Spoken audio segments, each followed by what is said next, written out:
Hello, everyone. Welcome to another episode of CO Pod. I'm your host, Caroline, and today I'm joined by Allison Walters. She is the president of Workify Staffing.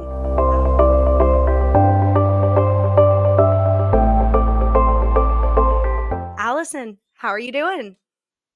Hi, thank you, Caroline, for the introduction. I'm doing well today. It's a rainy day here in Arizona, which is rare for us. I know it's actually raining in California too, so clearly our good weather states are not getting the good weather right now. Well, we need it right now, so it's welcomed. Yes, I mean, rain for me is always welcome over hot weather anytime. Exactly. Awesome. Well, let me just give everyone a little bit of a brief intro into what Workify Staffing is. So, Workify Staffing is revolutionizing how construction businesses find skilled talent by combining decades of industry experience with a cutting edge, data driven recruitment process. Serving commercial, industrial, and renewable energy sectors, Workify delivers efficiency, accuracy, and true alignment with client needs and culture. Their proven solutions have helped leading companies accelerate project timelines, retain top talent, and positions them as a trusted partner in building America's most complex projects. Did I hit the nail on the head there, Allison? I think you just summarized that perfectly. Well done. Awesome. Well, I've had a lot of time to look into you guys, and I'm truly, just from conversations with you guys and everything I found online as well, truly impressed by what you guys are doing. Thank you. Well, we're working hard at what we're doing right now and what we're putting together, and so I appreciate that. Awesome. Well, we'll get into a little bit more of that in a second here, but I really want to start this off by hearing your story, hearing your journey. Who is Allison? Okay, well, let's jump into it. First of all, I never knew that I would see myself being the president of my own staffing company 30 years ago. When I was in my 30s, I was a single mom with two small kids and needed to make an earning. And I had always been in some role of sales.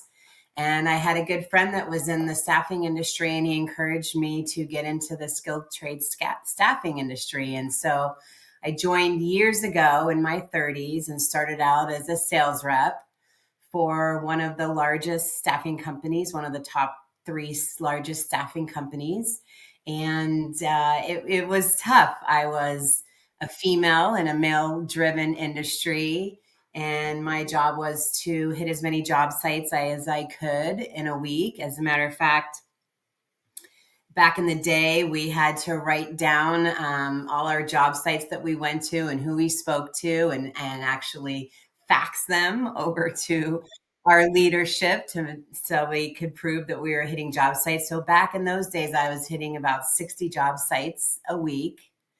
It was very hard in the beginning because you can imagine that many years ago, there were not a lot of women in construction. And there were, when I was walking on job sites, I did not encounter any women on a job site. There were no tradespeople. The women were in the job site trailers. They weren't in leadership roles on a job site. So it was very scary for me to go into a male dominated industry back in my 30s. And I had to learn a lot of tough lessons and grow a lot of grit and thick skin, so that when I met these guys back then, they had the big belt buckles and the boots, and it was scary for me, but I was very determined to succeed in a male dominated industry, and I knew that I could do it if I learned about the construction industry and immersed myself into what the contractors are dealing with.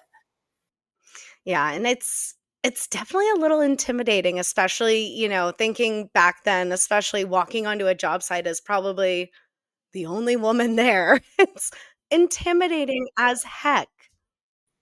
I used to sit in the car and I used to, prep myself up like I can do this, I can do this, let's go. And it was all different. I had hard hat, I had safety gear on, I had a safety vest, I had boots, and I'd walk around. And a lot of looks, a lot of cat calls. The job site back in the day, there were girly calendars hanging on the walls, and I sometimes would walk in and there might be a meeting happening with all the trades leaders, and it would be a table of 20 guys, and they would turn and look at me at the door. And so you really had to have some credibility and know what you're talking about in order to gain that trust. And so I did that for a long time and rose into higher positions where I became a national sales director, where I sold not only locally, but now I sold nationally. Went after the top E&R contractors and met with them regionally and nationally. Started to meet more leadership type people in their offices. So I kind of transitioned from doing all job sites to now I'm calling on executives in their corporate buildings. And I really just became a true partner for my clients. And I had a lot of success in the early days from the first 20 years of my career. Well, and continued now as well with Workify Staffing, lots of success there too. Yes, so now continuing on, and construction has changed a lot over the years. It's not the old boys' school anymore. There's a lot more women in the industry, which is wonderful to see. The job sites are so much more polished now. The people are a lot friendlier and more accepting to welcome you. There's probably better HR departments on those job sites now too. There's no more calendars hanging in the job site trailers. And so it's evolved back in the day. So that's really great to see. And I love to see more women in the trades now. Yes, and it's so exciting to see that. I think a big part of that is people like yourself who were around to experience, the treatment maybe of what it was like back then. And, not that all of it was horrible, but, even one bad experience can, sit within you and say, this is not what I want for future women coming into this field. And I'm going to do something about that. So Exactly. how have your experiences kind of, shaped what you're doing at Workify Staffing with recruiting new workers and especially new women into the industry? Exactly. So, I've mentored a lot of women through the years, and when I first started out in my career, I was one of a team of salespeople of 10, and I was the only female on that team of men. And so, obviously, that drove me to want to be successful because I would want to beat the other guys on my team. And now there's maybe 4 or 5 women on the sales team that are coming in and selling skilled trades. Back in the day, I don't think that it was something that a woman looked to do, but now I think that what we have to continue to do, and what's now more mainstream, is we're really talking to kids at a younger age, say in high school or middle school, the kids that don't have a path to college or don't want to spend 4 years going to a university. Now there's other options for them. They can go to trade schools and they can get into construction, and it's not a stigma anymore. We used to call it the blue collar worker, and we tried to get away from that because nobody wants to be a blue collar worker, but a skilled trades professional. There's the capacity to earn 6 figures or more in this industry. And so I think that is something that we're always doing, is promoting the trades younger and younger down. I have a lot of friends that call me and say, my child doesn't want to go to college, and they're talking about trades. And so they're getting that education at the high school level. They're getting that feedback that there is another avenue. And then I can introduce them to maybe a partner that we work with that has an apprenticeship program, and I can help them get into an electrical apprenticeship program.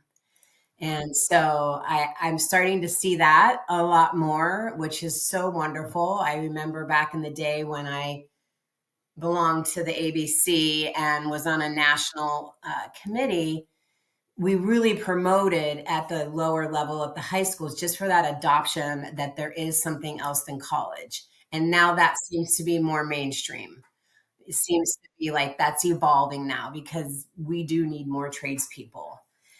Especially, the 41% of the skilled tradespeople that we have now are going to retire in the next 4 to 5 years.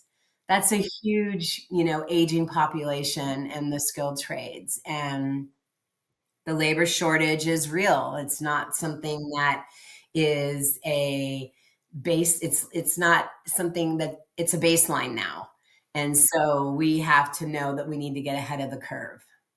Yeah, and that actually brings me exactly to my next point in talking about the workforce shortage. And, I think a lot of that comes from, of course, the aging workforce, but also, we're dealing with this new challenge of this new generation that we've never seen before, a generation that is so embedded within technology, which is something that, up until a few years ago in the construction industry was, even far-fetched. So, dealing with, bringing in and attracting this new generation with technology, with burning down these harmful stereotypes of what construction is, who belongs, I think that's all so important. It's so important. And I think now with the advancement of technology and I think the companies that are they're going to be the earlier adapters, which we are, we're doing that. That's at the core of Workify, and we want to align ourselves with partners that also believe in technology and AI because it's going to be the future, and the early adapters are going to be the ones that succeed. And I think that, for example, there's all these data centers going up and they're going up in the middle of nowhere. And how are we going to attract these tradespeople to these remote areas to do the work that we need to get the data centers done? And so I think also that companies that have a national reach and do real workforce planning and who are real trusted partners with their customers and understanding their business and their challenges. I think, we're going to have to be adapters of moving workforce across regions and mobilizing travelers and utilizing the pool of workers wherever they are in the states that they are to where the projects are. And I think that our customers are definitely realizing that they might not be able to get a crew of 100 people in the local area that they need, but together with us and our technology and our workforce planning, we can mobilize, a workforce, near where they need it to be and travel them in and then move that workforce across the country. And so we're seeing, a lot of that happening, and our contractors are adapting to the traveling workforce a lot more. But we're also going to have to continue to educate those kids to come up in the trades. Yeah. Yeah. And, talking a little bit more about, the strategy behind this, how are you implementing complex workforce strategies for top contractors? And what, makes the Workify staffing approach so unique compared to everyone else? Right, and that's a good question. And so really begins with a true partnership, and we do a deep dive discovery into what our customers' needs are. We find out how they're handling their workforce and how they're forecasting their workforce, because workforce always comes in peaks and valleys, and you're only as good as when you need the workforce that they're available. And what is really great about partnering with the staffing company is we can manage that ebb and flow for you, and we can pay real productive hours to our workforce. Say like your project gets delayed by 2 or 3 weeks and you're working with us, we're able to deploy that workforce someplace else for 2 or 3 weeks, so you're not paying for those hours worked. where they're sitting around, maybe you're waiting for equipment or you're waiting for product, we're able to keep our workers working, and then with forecast management be able to bring them to you when you need them. And I think also one of the things that we're really aligning ourselves with is AI when it comes to recruiting. And so, in the old days, the recruiters, we would have 10 recruiters to an office filling all these jobs because we had to call all these people, and who did we know in our database and who did they know, and how do I verify that you have your certificates or your OSHA training, and that those documents weren't anywhere. They weren't really accessible to tradespeople. And now we're working with companies where we can digitally put together their credentials. Yes, with Builder Facts, and we can put together the credentials of our workforce where they'll have it from job to job. And so then it doesn't take away the recruiter, it just lets the AI part do that forward working where maybe it took days to collect all that paperwork. And now it takes, hours or minutes. And then our recruiters can work on the human side and see what the person is like, what is their strengths, what kind of job site do they like to work on, do they like to work on big solar projects, do they like to work more on the commercial side. So we'll always need recruiters, but with the assistance of AI and technology, it's just really shortened things up. And we can recruit on the evening, on the weekend, we can recruit in Spanish, in their native language, reply to them, collect all their documents, and it's done in a fraction of the time it would take a human to do that. Yeah, it's so incredible all the different possibilities that AI can give to construction, specifically, like even just, the staffing side, the payroll side, the pre-con, there's so many different ways that AI plays in here. And it kind of plays on my favorite phrase that, AI is not going to take your job, but you are going to get replaced by someone who knows how to use the AI. Exactly.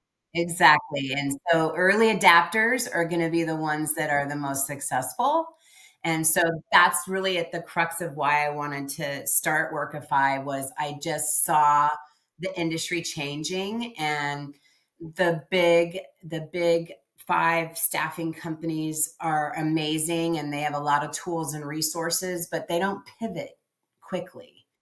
And I just saw the future coming with technology and AI, and I wanted to get all the best people that I knew in the industry together who had that same vision and wanted to make a real difference, not only for our customers, but for the tradespeople too. I mean, that's why we do what we do, right? We love them. We want to improve their lives. That's why we're all here. That's why we do what we do. Yes. We want the worker experience to be top notch. We want them to be part of our customers' team. We want them to be part of their safety. We want them to work safe and return safely to their families. I mean, that's all important. And I just saw the future of that coming. And I just got the best people in the industry that we have worked together for many, many years. And now we're able to hear and partner with like-minded companies that want to do the same thing. Yeah, and it's so incredible when you can build that, community as a leader, build that community of like-minded individuals, especially innovative. It just makes the world of difference. It makes the world a difference, and it's fun. And I always said, I want to have fun at work. If I'm going to put in, all the hours that I am working, I want to work around people that I love, that people that they love doing what they're doing, and that we have fun doing it. And I think that the innovation allows for creative thinking and thinking outside the box, and we don't have to be structured to one way of doing it. If there's a better way of doing it out there, quicker, faster, then we want to adopt to that. Yeah. And you're talking about all of these like innovative thinking, amazing, new ideas. So What are you most excited about in the upcoming years when it comes to, technology, AI? What gets you excited? I was talking to one of my clients yesterday about safety and how safety is evolving, and it's evolving in a really big way. And now they're equipping cameras that are going to roam the job site when they're moving heavy equipment, and the cameras are able to assist in how they move the heavy equipment, which will prevent less injuries from happening. And so we're seeing safety really get tightened up on a job site. Also prefab is a huge thing now. Contractors are using a lot of prefab for steel in the AI, where they're constructing it out, outside of where the job site is, and they're bringing it in. And it takes less tradespeople because the tradespeople have already assembled it in the prefab, but it's safer because they're just bringing it in, tilting it up, and it's safer that way. Also, we see robotics in job sites. Yes, that's where I was gonna go with that.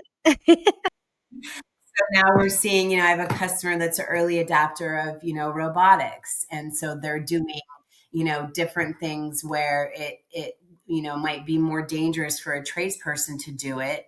Now they can line up these, robots, and they can do it safer. And so, I think that the future is wide open, and I feel like it's exciting to see all the things that we can implement into the trades. I love that that means better safety for our workforce, because at the end of the day, that's the main goal, is to get our people home safe. So I see that happening, and I see, data and workforce management is really going to be key, because customers want insight into productive manpower hours, into retention, into, all sorts of things that happen on the job site. And I think that, what we're doing is really investing in data and workforce management, so that we can get that information to our clients in real time, and we can provide that information to them so that they feel comfortable with that they're going to have the manpower they need on the job site when they need it. Yeah, yeah, and I think, all this technology, it also really plays in, how we get so excited about it. We need to translate that to the next generation, because I feel like they get bits and pieces, but like if we could just, immerse them in all of this and really get them excited, that would be cool. And that would kind of, hopefully push some more of them to join our industry.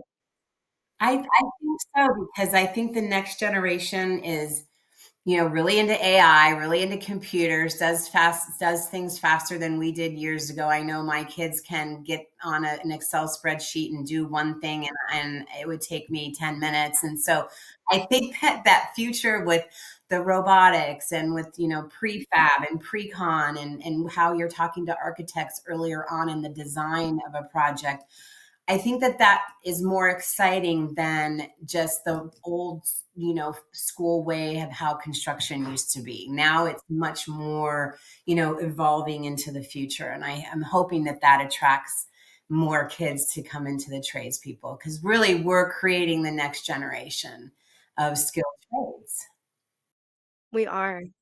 And I think another thing it also helps to do is it also helps to squash some of those, preconceived ideas or stereotypes about construction. It was either, the choice between college or construction. You go to construction if you're not smart enough for college. I don't know about you, but all of the skilled tradespeople that I have met can do things and equations that I could never even dream of. Oh yeah, they can measure things to the exact, and they are smart, and they understand building. And green building is, that's everywhere now. And I think that kids like that, keeping the environment clean. And I think also the opportunity to make a good wage. And when you're a skilled trades person, you can live anywhere. So if your family moves someplace, you know, that you're needed. I mean, you're needed in every state across the country is a need for your job. You will always have, you know, job security.